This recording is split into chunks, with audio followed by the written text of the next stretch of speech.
É a graça de vocês, meu Deus. Deus abençoe vocês por isso. Quero mais uma vez dar boas-vindas aos nossos visitantes, alguns visitantes que estão conosco essa noite. Fico muito feliz em receber vocês. Uau, meu Deus, esteja mais conosco. E a gente fala sempre, se você não tem um lar espiritual, se você ainda não tem uma igreja, você pode fazer desta igreja a sua casa. É a casa do Pai. Eu digo aqui, a casa do Pai. A casa do Pai pode tudo. Meu Deus. Uau. Deus colocou a mensagem no meu coração desde hoje pela manhã, bem cedinho, sobre... Aí eu pensei a oração mais poderosa que existe. Aí eu pensei, não, é a oração universal. A oração universal, E aí eu pensei, não, eu vou ficar no que diz a Bíblia mesmo, rema mesmo. É a oração do Pai Nosso. Então eu quero que você abra a sua Bíblia comigo, no Evangelho de Mateus, no capítulo 6. Eu sei que vocês acabaram de ficar de pé, mas eu vou pedir carinhosamente a vocês para ficarem de pé mais uma vez, que nós vamos fazer essa oração aqui agora, juntos. Então, por favor, nessa hora, se você pode, se não pode, sem problema nenhum, mas se você pode, porque nós vamos orar juntos, declarando. Eu vou pedir à produção para colocar, usar a versão revista e corrigida, para a gente falar a mesma linguagem, senão lê de um jeito, lê de outro. Meu Deus, uau! Mateus capítulo 6, versículos 9 em diante, diz assim: portanto vós orareis assim. Coloca a mão para o céu agora. Vamos nós juntos, vamos? Diga comigo: Pai nosso, Pai nosso que está nos céus, santificado seja o teu nome, venha o teu reino, seja feita a tua vontade, assim na terra como no céu. O pão nosso de cada dia nos dá hoje, perdoa-nos as nossas dívidas, assim como nós perdoamos aos nossos devedores, e não nos induza à tentação, mas livra-nos do mal, porque teu é o reino. Diga: teu é o reino. Diga: teu é o reino. Diga: teu é o reino, e o poder, e a glória, para sempre, para sempre. Amém, amém. Dá a melhor salva de palmas que você pode. Uau, meu Deus, pode sentar, filho. Meu Deus, meu Deus. Eu estava pensando sobre essa oração. Jesus estava ensinando a sua igreja a orar. Por que Jesus estava ensinando a igreja a orar? Por quê? Por que Jesus estava ensinando aos seus discípulos ou a igreja a orar? Bom, pelo menos dois motivos, Jesus estava ensinando a igreja a orar, porque nós precisamos de saber orar. Nós precisamos de orar com sabedoria. O primeiro motivo é esse. O segundo motivo, ele estava ensinando a igreja a orar, porque nós não sabemos orar, nós não sabemos orar. Então, por isso, Jesus começou a ensinar e a dizer que nós não devemos orar como os fariseus, que pensam que é por muito falar, pelos fariseus que oram nas praças para serem vistos pelos homens, E aí Jesus disse: mas você, quando orar, você entra no teu quarto, fecha a tua porta, fala secretamente com teu pai que vê secretamente, ele te recompensará. Eu creio. Teu pai te recompensará. Meu Deus. E aí ele começou a ensinar esta oração. Eu quero que vocês anotem alguma coisa, porque o que eu fiz aqui foi assim um resumo, um esboço dessa oração, parafraseando e vendo cada uma dessas frases importantes que Jesus falou para nós sobre esta oração, que é a oração mais poderosa, é um modelo, essa oração é um modelo, E aí é bom você anotar isso, Meu Deus do céu. Uau, porque cada frase tem um significado especial para nós esta noite. É um princípio de oração, meu Deus, é um esboço, é um resumo, meu Deus. Primeira frase de Jesus foi esta: Pai nosso que está nos céus. Então diga comigo: Pai nosso que está nos céus. Uau! Se você pensar um pouquinho no valor real, no sentido real dessa palavra, você vai ver que essa palavra, essa expressão, ela é forte demais. Porque um dia Jesus nos chamou de servos. Outro dia Jesus disse: olha, eu já não mais vos chamarei servos, eu vou chamar vocês de amigos. Porque o servo não sabe o que faz o seu Senhor. Agora, quando a gente chega nesta oração, uau, o nível de intimidade, o nível de relacionamento entre a igreja, entre nós os cristãos e Deus, é ainda mais forte, porque Jesus nos autoriza e diz: vocês vão orar assim: Pai nosso que está nos céus, com toda a autoridade, meu Deus, com toda a propriedade, com toda a certeza, com toda a segurança, você vai colocar a mão para o céu e você vai dizer: olha, você ora assim: Pai, meu Deus. Agora, imagina, se ele é pai, bom, claro, nós somos filhos, né? Filhos amados. Eu costumo dizer que eu não coloco a igreja, ou o evangelho, ou o cristianismo como uma religião entre as outras religiões. Não, eu separo, não tem nada a ver. Cristianismo não é uma religião, cristianismo é um princípio, é um modo de vida, é um novo nascimento, é uma nova natureza. Meu Deus, não tem nada a ver com outras religiões. Mas se o cristianismo fosse uma religião entre outras, eu diria que é a única religião, meu Deus, que permite, que admite que os seus adeptos, né, orem ao seu Deus, chamando-o de Pai. Então, essa noite, eu quero incentivar a receber isso com propriedade. Diga comigo: Pai nosso. Diga: meu Pai. Diga: Pai amado. Uau! Se você abrir comigo, faça isso lá na carta aos Romanos, logo ali depois do livro de Atos dos Apóstolos, no capítulo 8, a Bíblia diz que nós somos filhos, meu Deus, filhos legítimos, né? No versículo, olha, no capítulo 8 de Romanos, nos versículos 14 até o 17, olha que coisa tremenda, coisa extraordinária. O meu propósito aqui nessa mensagem é que nós concebamos isso em nossa alma, como semente, que essa palavra, uau, meu Deus, se torne revelação para nós. Tá? Às vezes nós andamos tão moribundos, tão fracos, tão inseguros, tão indecisos, né? E vivemos no pecado, e vivemos uma vida de qualquer forma, é porque nós não temos consciência, filho. Você não é uma pessoa qualquer, você é filho, meu Deus, você é filho, meu Deus do céu. Diz assim: porque todos os que são guiados pelo Espírito, aqui está Espírito com letra maiúscula, né? Espírito de Deus, esses são filhos de Deus. O diabo não gosta de ouvir isso aqui. Porque não recebestes o espírito de escravidão. Quantas vezes, meu Deus do céu, pessoas por não conceberem, não entenderem isso aqui na prática, na vida, no íntimo, essa palavra não ter se tornado viva, real, rema na sua vida, vivem na escravidão, né? Na escravidão dos vícios, meu Deus, da escravidão da pornografia, do adultério, da prostituição, do homossexualismo, dos maus hábitos, mas nós não recebemos o espírito de escravidão, para outra vez estardes em temor, porque não recebestes o espírito de escravidão, para outra vez estardes em temor, mas recebestes o espírito de adoção de filhos, pelo qual clamamos: Abba, Pai. Diga comigo: Abba, Pai. Só que papai que sabe o que é isso, é o filho, né? Fala num papaizinho querido do coração.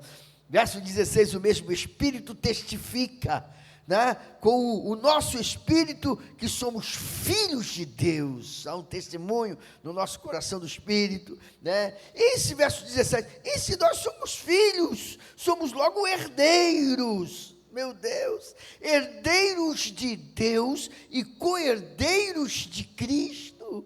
Meu Deus, que tremendo. Se é certo que aquele que com ele padecemos, para que também com ele sejamos glorificados. Então a primeira coisa que a gente descobre quando a gente ora, Pai Nosso, diga comigo, Pai Nosso. Uau! A primeira grande verdade é que você é filho do Pai, filho de Deus. Uau! Aí algumas pessoas perguntam, mas e Jesus? E Jesus? Aqui nesse mesmo texto aqui de Romanos, capítulo 8, no versículo de número 29, fala de Jesus, tá? E fala Jesus é filho? Sim, ele é o primogênito. Ele é nosso irmão mais velho. Que isso, Jesus, que liberdade que isso nos dá, que firmeza que isso nos dá na oração. Quando nós temos consciência disso, filho, as nossas orações são mais respondidas, porque nós oramos com mais confiança. Diz aqui assim, Romanos 8, 29, porque o que dantes conheceu, também os predestinou para sermos conforme a imagem do seu Filho, a fim de que ele seja o primogênito. Diga comigo, primogênito. Uau, ele seja o primogênito entre muitos irmãos. Meu Deus do céu. Uau, se você pular um pouquinho, lá para o versículo de número 34, olha o que mais, o que mais Jesus é primogênito, sabe o que mais? 34, quem os condenará? Pois é Cristo quem morreu, ou antes quem ressuscitou dentre os mortos, o qual está à direita de Deus, e também intercede por nós. Diga comigo, intercessor. Aí você pergunta, pastor, e o Espírito Santo? Não sei se você está percebendo aqui a minha ordem aqui, eu estou falando da Trindade. Eu falei do Pai, uau, eu falei do Filho, meu Deus, e o Espírito Santo, pastor, onde que fica nessa história toda, nessa teologia, onde que fica o Espírito Santo? Olha aqui, Romanos 8 explica tudo com detalhes, olha no versículo 26, fala assim, e da mesma maneira também, uau, o Espírito com letra maiúscula, tá? Ajuda as nossas fraquezas, meu Deus, porque não sabemos o que havemos de pedir como convém.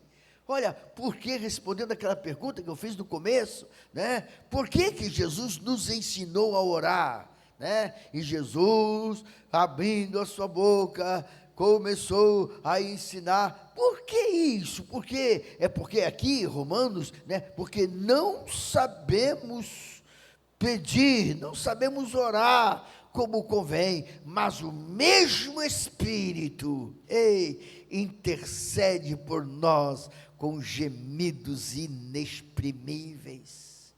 A conclusão que a gente chega, filho, você não precisa de recorrer a santos, respeito aqui os nossos irmãos católicos, ou aqueles que foram católicos, você não precisa recorrer a santos, não, você é filho, a Maria, a Pedro, João, Antônio, Santo Antônio, meu Deus do céu, ou a um morto, a um ente querido, não, filho, ou a um anjo, não, filho, sabe o que nós temos que ter consciência, é que nós temos que orar ao Pai, meu Deus do céu. Quando Jesus realizou o seu primeiro milagre, que alguém chegou para Maria, e falou, Maria, eles não têm vinho, Maria. Você lembra qual foi a palavra de Maria? Qual foi a instrução de Maria? Lembra? O que Maria disse? Maria olhando, sim, Maria olhando para eles disse, olha, fazei tudo, e apontou para Jesus. Jesus ainda não havia se revelado, mas Maria sabia. Fazei tudo o que ele vos disser. Uau, meu Deus, então vai direto a ele, meu Deus, é interessante quando Pedro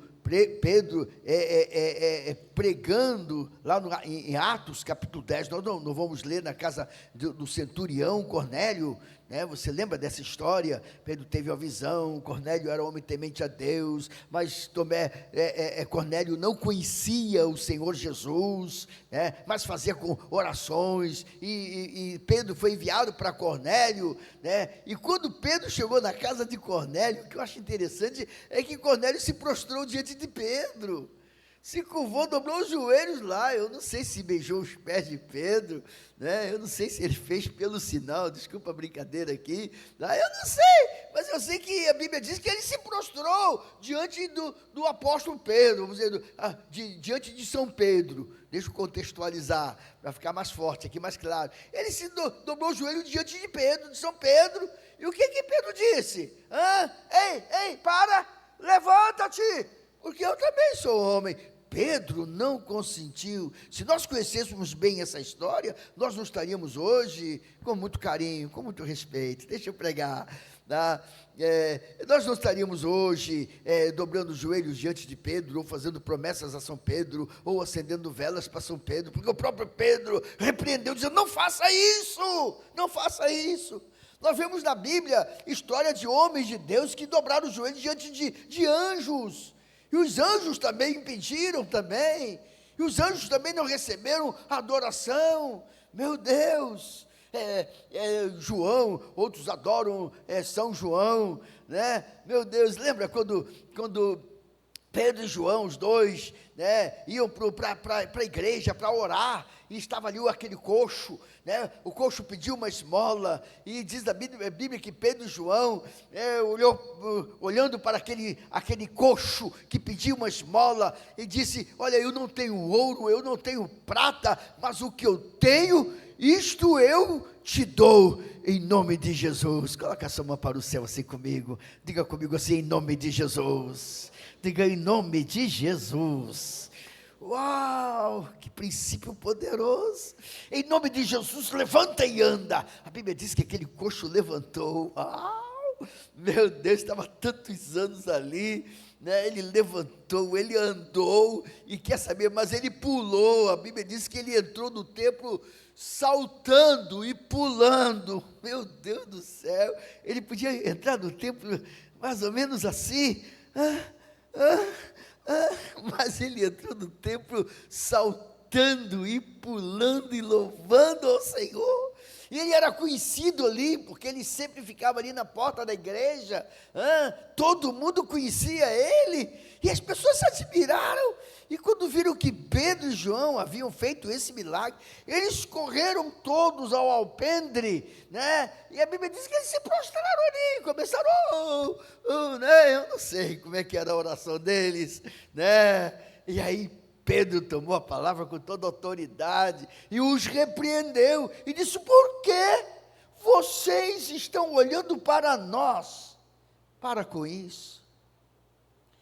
Por que vocês estão olhando para nós, como que se por nossa própria santidade, ou como que se por nossa própria autoridade, ou como que se por nossa própria virtude, nós fizemos esse coxo andar? Por que vocês estão olhando para nós? Por que vocês estão nos reverenciando, e nos adorando? Para com isso. Fiquem sabendo vocês que não foi por nossa virtude, ou santidade, ou poder, ou autoridade, que este homem agora está são e salvo, mas foi pelo nome de Jesus. Há poder no nome de Jesus. Uau! Então, filhos, nós não precisamos recorrer seja a atalhos, ou seja a caminhos, seja a santos. Uau! Não, meu Deus do céu, mas nós precisamos saber, uau, que podemos ir direto ao Pai, e dizer: Pai nosso que está nos céus. Eu acho isso tão lindo, filho, que sinceramente eu me emociono sempre que eu penso nisso, que eu sou filho. Uau! E ainda que eu seja imperfeito, ainda que eu seja fraco, ainda que você é filho, você é filho amado, você é filho protegido, filho. Você é filho abraçado do Pai essa noite. E Jesus, ele nos assegurou isso, dizendo: vós orareis assim. Pode orar, por minha conta, eu estou mandando, Pai nosso que está nos céus. A segunda coisa que Jesus falou aqui, a segunda expressão, ele disse assim: santificado seja o teu nome. Coloque então a sua mão para o céu. Diga comigo: santificado seja o teu nome. Aponta para o céu, toda a igreja, por favor, vamos estar juntos, filho, em nome do Senhor Jesus. É o seu culto pessoal, não é o meu culto é o meu, agora o seu. Apresente o seu culto agora, diga assim: santificado seja o teu nome.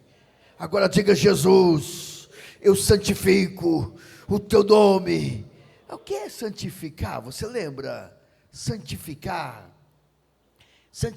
você sabe, santificar quer dizer separar. Santificar quer dizer tomar para si, separar para si, é chamar-se pelo seu nome. Quando eu digo santificado seja o teu nome, eu estou tomando posse do nome do Pai, eu estou tomando posse, meu Deus, do nome que tem todo o poder no céu e na terra. Eu estou separando para mim. Uau, meu Deus, eu estou dizendo em nome do Senhor Jesus. Não apenas isso, mas quando eu estou santificando, eu estou me chamando pelo o nome dele. Meu Deus, o filho leva o nome do pai, né? Eu fico todo bom, todo orgulhoso, eu falo sempre isso, né? Pastor Rafael, pastor Rafael, filho do pastor Paulo, não esqueça disso. O filho leva o nome do pai, meu Deus.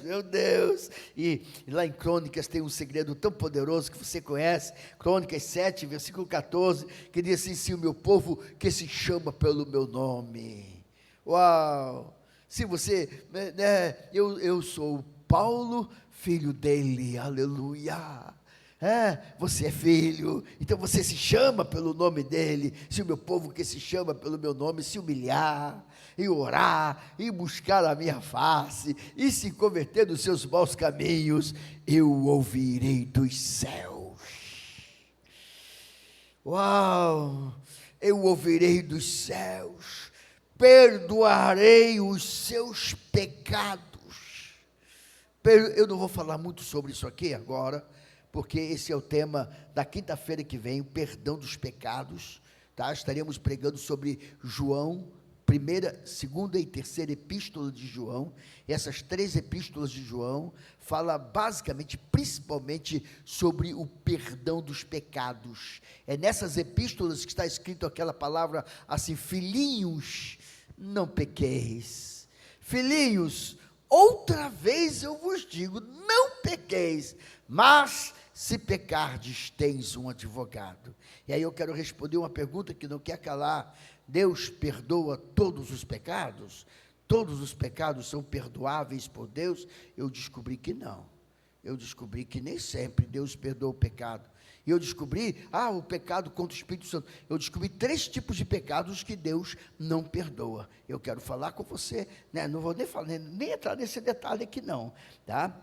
Mas na quinta-feira nós vamos conversar sobre isso, tá? Sobre o perdão, meu Deus do céu. Jesus, né?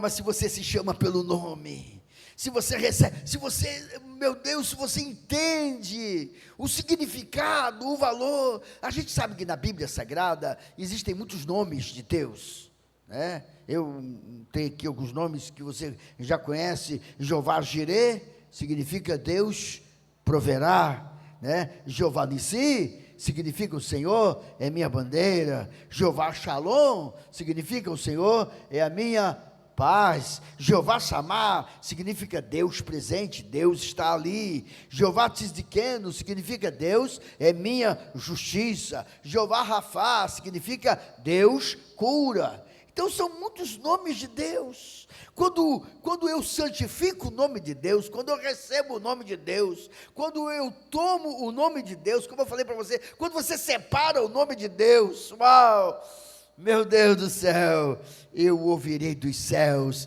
diz a palavra, o meu povo que se chama pelo meu nome. Meu Deus, filhos, isso, cada nome desse aqui revela uma parte, né, da natureza de Deus. Meu Deus, revela uma parte dos atributos de Deus, lindo demais. Então, revela o que Deus é para nós. Lá em Isaías, capítulo 9, versículo 6, também a Bíblia fala mais outros nomes de Deus, outros nomes, né?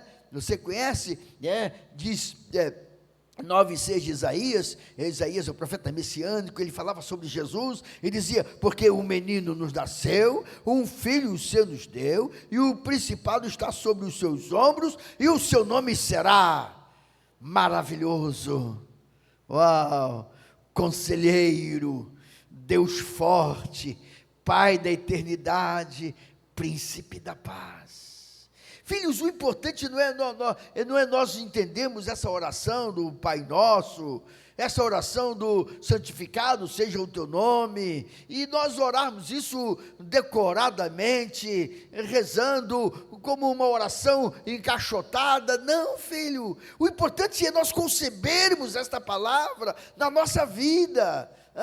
Às vezes a gente ora com os lábios decorado, alguma coisa parecida, mas como disse Jesus, esse povo honra-me com os lábios, mas os seus corações estão longe de mim.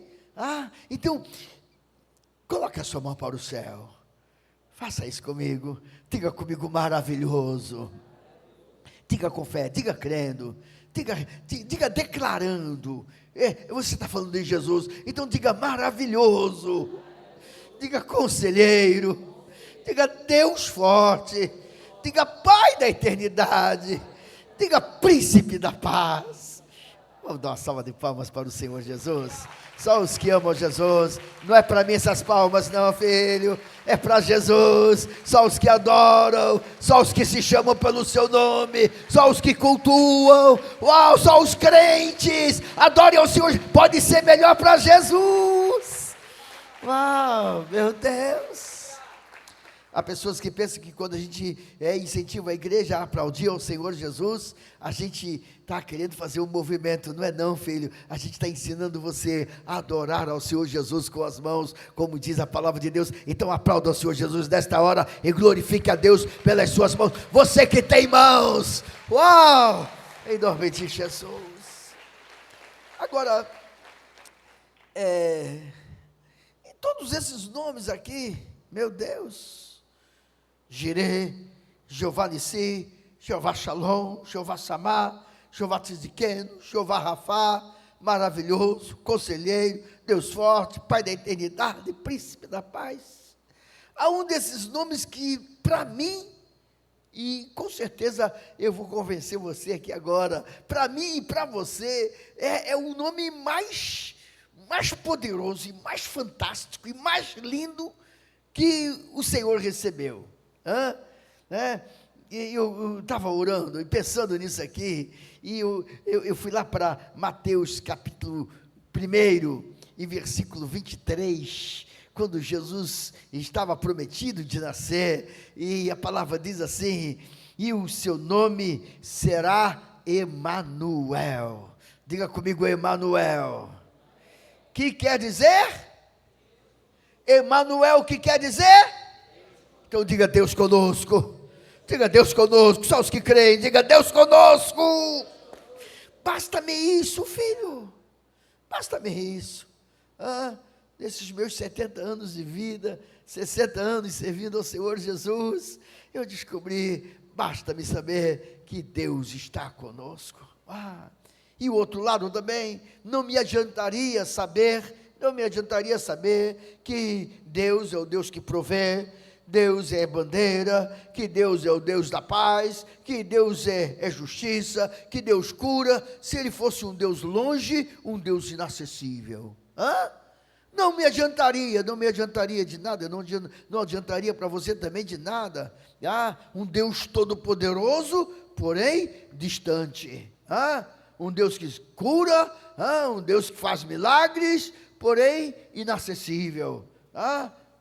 porém intocável. Não adiantaria. Mas o que eu acho mais lindo disso aqui, quando eu falo santificado seja o teu nome, diga comigo, santificado seja o teu nome. O que eu acho mais lindo aqui é que Ele é Emanuel, Ele é Deus presente, Ele é Deus conosco. Lá no Evangelho de João, capítulo 1, João diz assim: no princípio era o verbo, o verbo estava com Deus, lá em cima, lá no céu, e o verbo era Deus, mas o verbo se fez carne e habitou entre nós. Deus conosco, Deus conosco, Deus conosco, Deus conosco. Meu Deus do céu, meu Deus, essa certeza, filhos, que nos faz mais do que vencedores. A terceira frase que eu marquei aqui nessa oração, nesse modelo de oração, é: venha o teu reino. Diga comigo, venha o teu reino. Diga, venha o teu reino. Eu gosto disso aqui, filho, porque isso aqui corrige até um erro nosso. Eu já vi crentes orando assim: Senhor, me leva para o teu reino. Não é me leva para o teu reino, é venha o teu reino. É que o reino de Deus venha para nós. Meu Deus do céu. Nessa oração, primeiro Jesus está glorificando ao Pai, e a primeira coisa que ele pede é essa: venha o teu reino. Por que é a primeira coisa que ele pede nesta oração, venha o teu reino? É porque o reino de Deus é prioritário. Lá em Mateus capítulo 6, no versículo 33, se olhando aqui nesse sermão da montanha, Jesus fala assim: mas buscai primeiro o reino de Deus, meu Deus, e a sua justiça, e todas as demais coisas vos serão acrescentadas. Então, por isso, filhos, nós temos que orar e dizer: Pai, venha o teu reino, venha o teu reino. Você me perguntaria: pastor, o que é o reino de Deus? Eu teria pelo menos 3 definições. Primeiro, o reino fala de domínio, fala de poder, fala de autoridade, fala de controle. Meu Deus, fala de soberania. É isso que é reino. Então, quando eu digo assim: Senhor, venha o teu reino, eu estou dizendo: venha a tua soberania sobre a minha vida, sobre a minha família, sobre o meu trabalho. Venha o teu reino, venha o teu domínio, venha o teu controle, meu Deus, sobre a nação, sobre a família, sobre a vida. Venha o teu reino. A primeira coisa fala de domínio, então. A segunda coisa, o reino de Deus, fala da própria igreja. Nós somos o reino de Deus. A igreja do Senhor Jesus é o reino de Deus. E o propósito de Deus é que o seu reino, a sua igreja, se espalhe por toda a terra. E toda a terra seja tomada pelo reino de Deus. Esse é o propósito de Deus. Então nós somos o reino de Deus. Então quando eu falo venha o teu reino, eu estou orando pelo crescimento do reino, eu estou orando pelo crescimento da igreja do Senhor Jesus. E em terceiro lugar, o reino de Deus é o reino propriamente dito, que vai descer do céu, meu Deus. Jesus, você sabe que a nossa grande esperança é a volta do Senhor Jesus. Quando eu oro, venha o teu reino, diga comigo, venha o teu reino. Eu estou dizendo Maranata. Maranata, sabe o que significa Maranata? Essa igreja sabe. Maranata significa, ora, vamos nós? Vamos? Ora vem Senhor Jesus. Coloque a sua mão para o céu. Diga comigo, ora vem Senhor Jesus. Diga comigo, Maranata. Diga Maranata. Diga, ora vem Senhor Jesus. Diga, venha o teu reino. Aliás, eu quero sugerir para o nosso ministério de louvor, se for possível, né? Se tiver na agulha, né? Agulha do LP, né? Se tiver na agulha, no final a gente cantar, terminar com esse hino, Maranata, ora vem Senhor Jesus, venha o teu reino, meu Deus.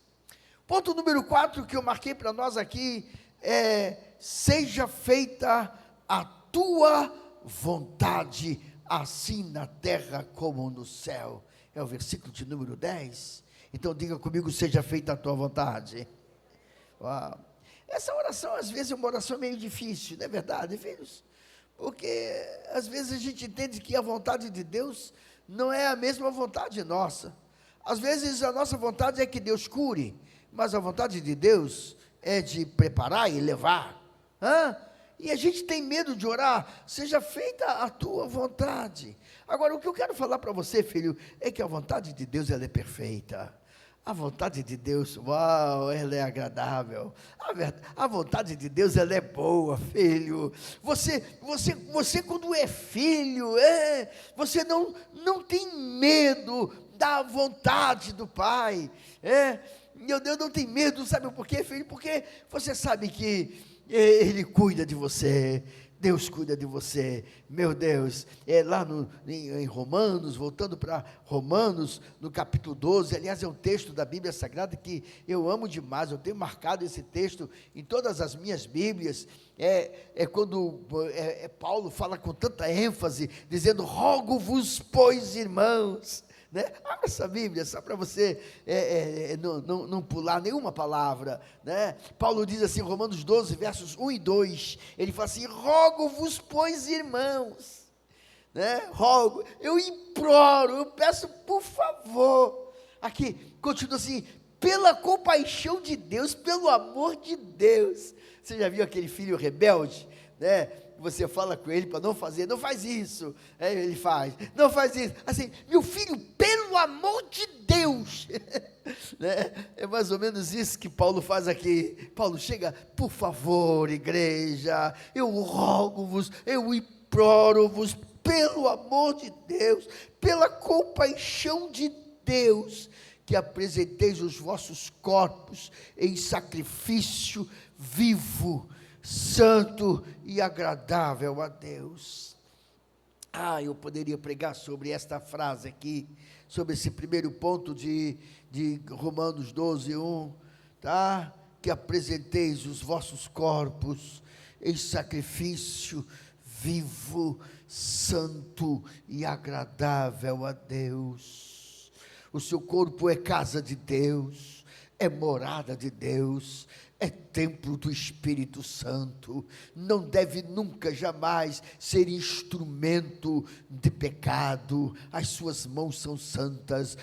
Sim, filho, é o seu corpo, sim, que diz a Bíblia. As suas mãos, os seus pés, os seus olhos. Davi fala assim: não porei coisas más diante dos meus olhos. Os seus lábios são lábios santos. Jesus disse: de uma mesma fonte não pode sair água doce e água amarga, água impura. Não, os lábios que louvam ao Senhor não podem ser usados para mentira, não podem ser usados para o pecado, não. É por isso que Paulo fala com tanta propriedade e com tanta insistência: eu peço por favor, pelo amor de Deus, que apresenteis os vossos corpos, as vossas mãos, os vossos olhos, a vossa boca, os vossos lábios, meu Deus, os vossos pés não andarão por caminhos tortuosos, caminhos tenebrosos, não, mas apresenteis os vossos corpos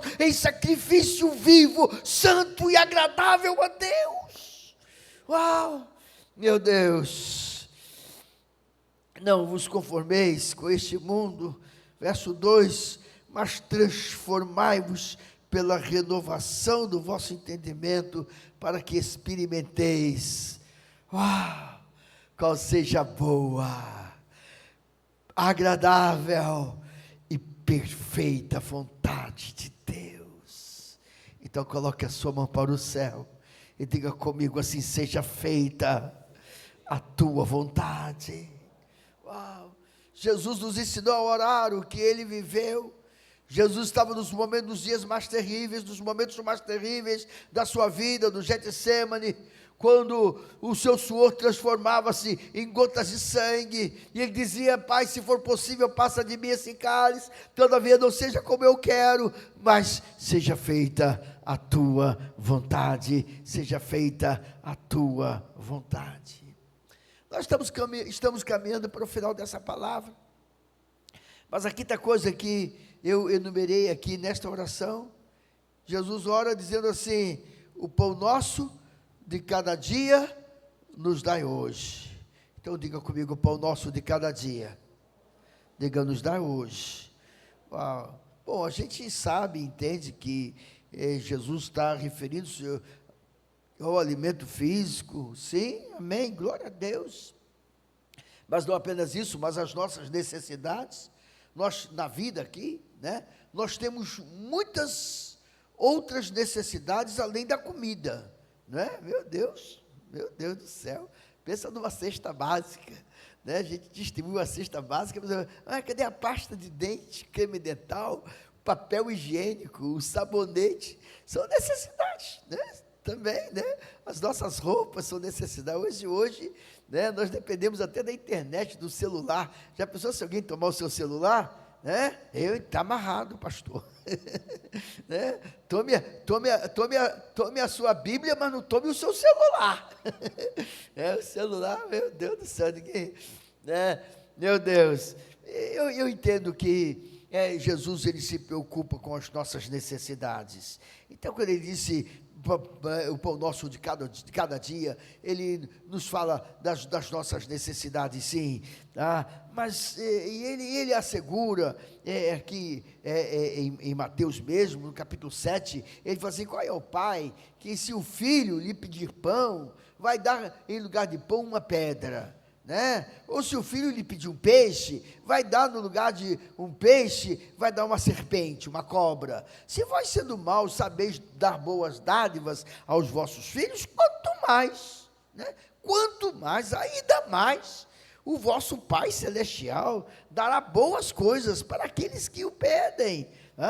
Então, eu entendo que Jesus está sim, não vamos duvidar disso não, está sim, preocupado com as nossas necessidades humanas, aqui na terra, claro que está, né? Jesus disse: olha, vai ter com as aves dos céus, né? Não semeiam, nem cegam, contudo, nem Salomão se investiu como as aves do céu, como os lírios, né? E como as aves do céu que se alimentam, e por aí afora. Então, ele está preocupado sim, mas eu creio também que Jesus tinha um propósito nesta oração, de falar sobre o verdadeiro pão de Deus, que desce do céu.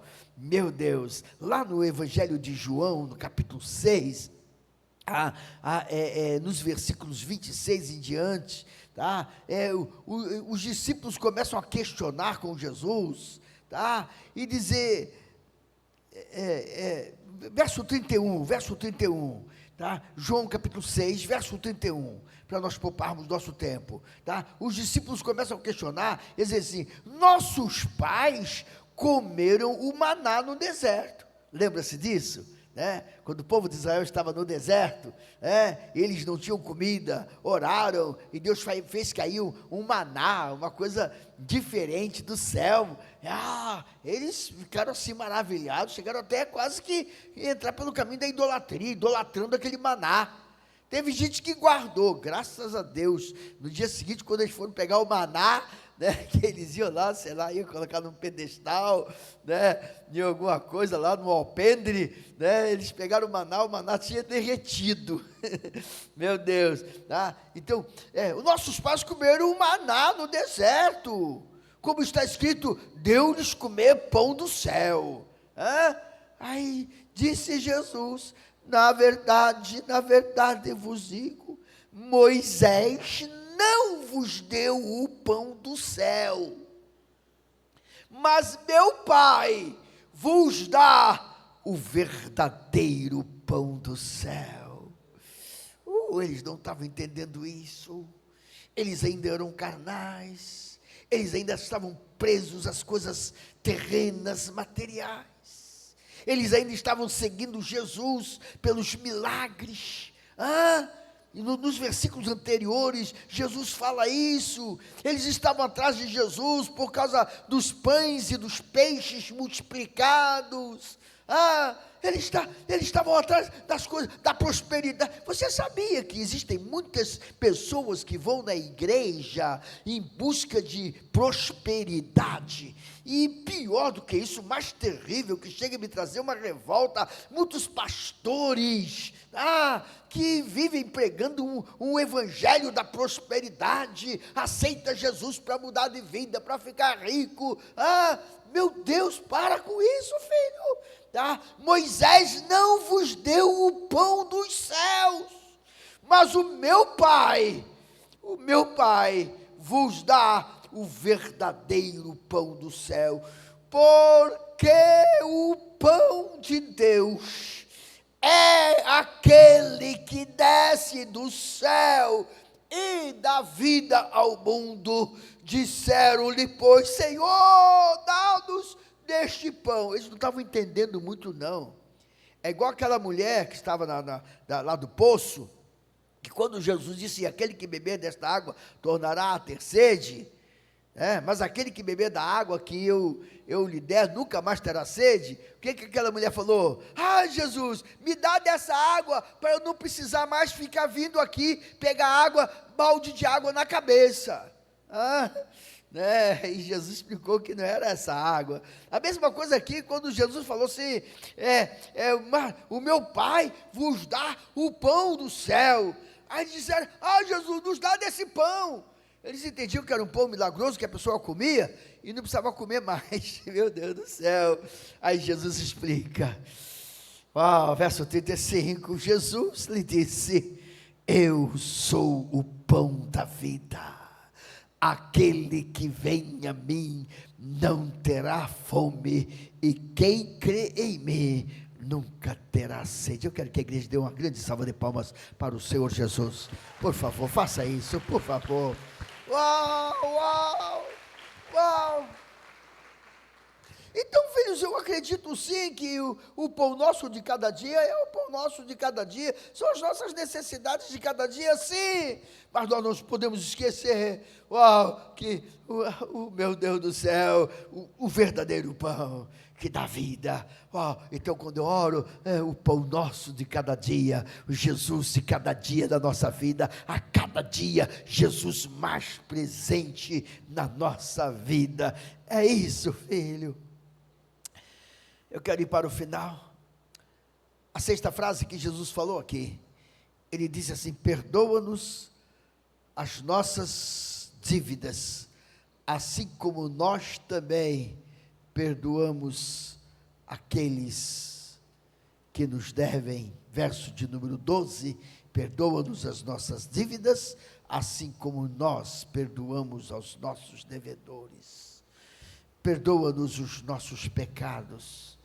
Como eu já falei, eu também não posso me deter aqui, porque é sobre isso que eu estarei pregando nessa quinta-feira, o perdão dos pecados. Eu preciso que você tenha certeza, eu fiquei sem retorno aqui, obrigadinho, queridos. Eu preciso que você tenha certeza que os seus pecados são perdoados, os seus pecados são perdoados. Meu Deus, eu vou pedir com carinho a nossa técnica, se puder consertar aqui meu retorno, que eu tenho a sensação de que eu estou falando isso para mim. Uau! Então coloque a sua mão para o céu, diga assim, perdoa os nossos pecados. Uau, meu Deus, aleluia. Uau.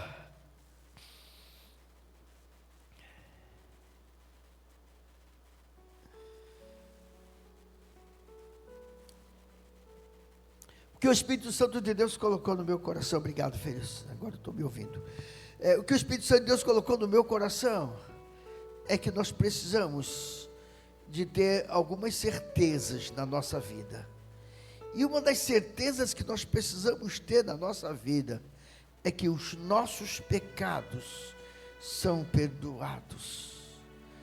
A Bíblia diz, dos seus pecados eu não mais me lembrarei.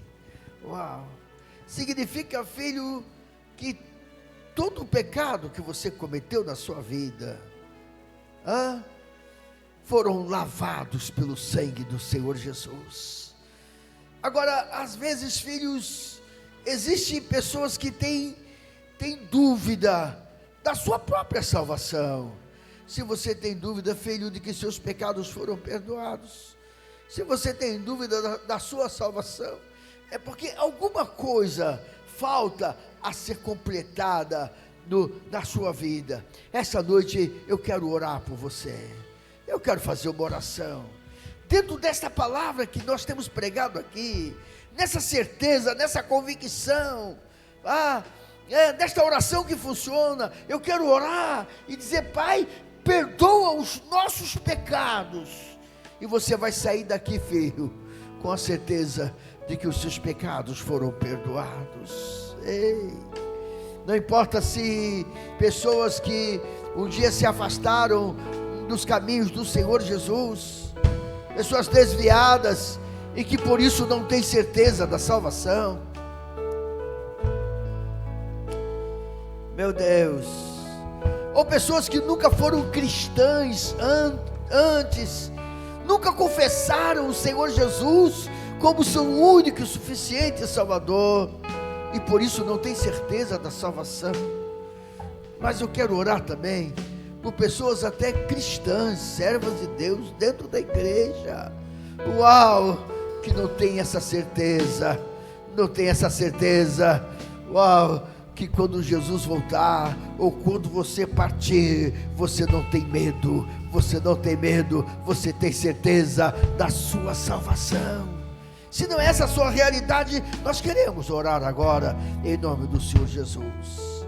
Mas eu quero terminar ainda com a última frase do Senhor Jesus, quando ele fala assim: e não nos deixes, versículo 13, cair em tentação, mas livra-nos do mal. Não nos deixes cair em tentação, mas livra-nos do mal. Eu quero convidar a igreja para ficar de pé, em nome do Senhor Jesus. Toda a igreja, vamos orar agora, vamos orar dentro desta palavra. Eu quero orar,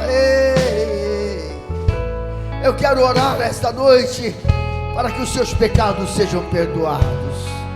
Quantos aqui têm pecados?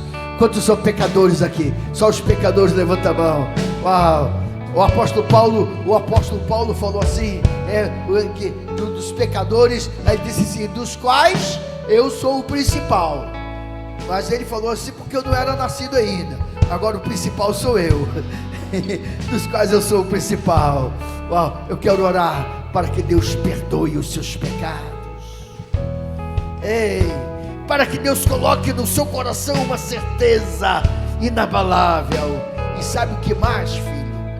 Deixa eu falar para você. E aqui eu vou terminar. Eu quero orar por você, filho, não apenas para que Deus perdoe os seus pecados, mas para que você não volte a pecar. Porque, com todo carinho, o que eu acho enjoado, triste, eu não sei se já aconteceu com você, já aconteceu comigo. Você se arrepende de um pecado, você pede perdão, você recebe de novo a graça de Deus, mas você volta a praticar aquele mesmo pecado. Você já teve na sua vida experiência terrível de praticar o mesmo pecado mais de uma vez, 2 vezes, 3 vezes, 4 vezes, 5 vezes? Eu não sei. Talvez por isso que Jesus falou que o perdão de Deus é 70 vezes 7. Mas deixa para lá isso. Mas me preocupa, né? A pessoa peca, pede perdão, é perdoado e volta a pecar. Se arrepende, pede perdão, é perdoado e volta a praticar o mesmo pecado. Então eu quero orar também a última frase de Jesus nesta oração, quando ele falou assim: e não nos deixe mais cair em tentação. Coloque então a sua mão para o céu e diga assim comigo: não nos deixa. Diga: não me deixa cair em tentação. Diga: eu não quero mais pecar. Ah, meu Deus, eu não quero mais pecar. É o perdão de Deus, é um perdão tão completo, é um perdão transformador. E não nos deixes cair em tentação. Então coloca a sua mão para o céu. Senhor Jesus, Senhor Jesus, perdoa os nossos pecados. Uau! E não nos deixes cair em tentação, como Davi caiu em tentação. Não nos deixes cair em tentação, como